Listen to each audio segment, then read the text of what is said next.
All right, seventh lesson in the book of Daniel. And looking here at some of the events that take place. Last week we looked at events before the first half of the tribulation temple period, excuse me. And now we look at events that take place in the middle of the 7-year period. Because Daniel does prophesy concerning that, with the Antichrist and the abomination of desolation. We know the Revelation 11. Revelation 7 is the calling of the 144,000. Revelation 11 is the calling of the two witnesses in the tribulation period. And no one knows who the two witnesses will be. And I say that because I read commentary after commentary that makes statements that the two witnesses are Elijah and Moses. Some will say Elijah and Enoch, but most people dogmatically say Elijah and Moses. And even I want to say that the Bible tells us it's going to be Elijah and Moses. And it does not tell us that. Revelation 11:4 is the beginning of the mention of the two witnesses. And I always say take that numbers and turn them around from 11:4 to 4:11 and go to the book of Zechariah. Zechariah talked about two anointed ones, two witnesses there in Israel at the time. And we know who they were. They were Zerubbabel and Joshua the high priest. Now, are they going to be the two in the tribulation period? No. Because Joshua and Zerubbabel had died and they went to heaven. Right?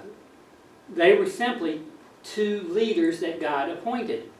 And so there's the key to understanding the two witnesses, is that they are simply two anointed ones, that God will grant abilities to do miracles by these.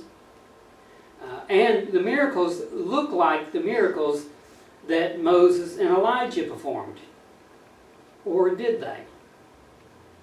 Did Moses and Elijah perform the miracles, or were they miracles given by God? Given by God. So therefore, the similarities of the miracles are simply that in the Old Testament God did miracles, in the tribulation period God's going to do miracles. And so it's not the person that's important. They, I believe, would be two Jewish men. I don't know if they're at one time rabbis or what have you. Doesn't make any difference. God will anoint them. They will be able to do miracles. Nobody will be able to harm them in any way whatsoever. Whatever means you try to kill them, you'll be killed.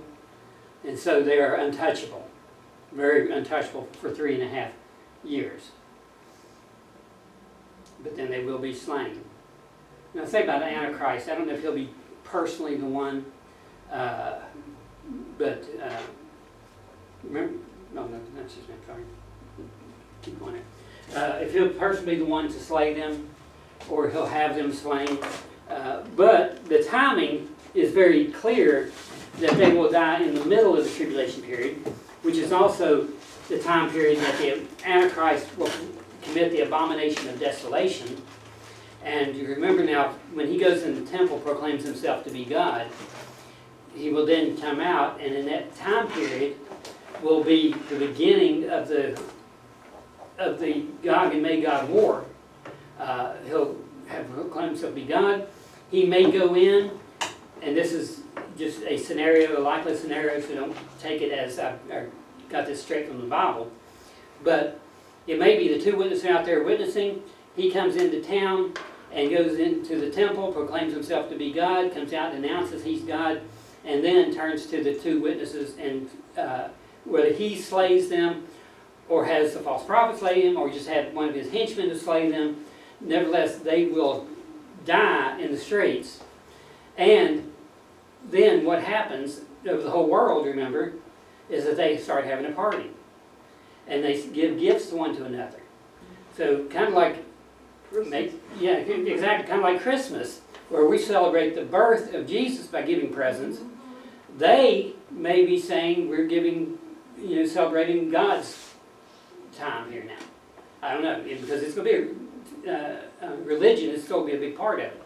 But nevertheless, now they're giving gifts at God's coming, God's birth, whatever you want to call it. And celebrating those 3.5 days, whereas the Islam now is fuming, and they're getting madder and madder because Antichrist proclaims himself to be Jehovah. They're getting everything together to build up their army, and with Antichrist being able to slay the 2 prophets, 2 witnesses, the whole world is celebrating. 3.5 days later, though, what happens? The whole world watches the 2 witnesses get up, dust themselves off, and then ascend up into heaven. Now, the dust themselves off may not happen, but in my mind, what else would you do? Time was strict 3.5 days. First thing you do is, get your robe clean or whatever they're wearing. Maybe they're stretching. Yeah, stretch a little bit, yeah. And so then they ascend up in heaven, and that's when everything starts falling apart, because possibly, in my mind, this is what happens. They're going up the same time Satan's coming down. Because chapter 12, Michael kicks Satan out of heaven. Michael and his angels fight against Satan and his. And so Satan's going down, the 2 witnesses are going up. Satan's going down to take his wrath out upon the woman, Bible says, Israel. And that day, 7,000 people die in an earthquake in Jerusalem. Remember, then if you're in Jerusalem and you see the abomination, desolation take place, remember what the first thing you do? Leave. And the first and only thing you can do, if you don't go in your house and get your stuff, get out of town as quick. And so, 2 witnesses here resurrecting verses 11 and 12. Gog and his allies invade Israel from the north. And we'll go more in detail of this later on, but many commentaries. And bad thing about commentaries, if you really pay attention to commentaries and you read something and it's almost word for word what another commentary said. You know why that is? Because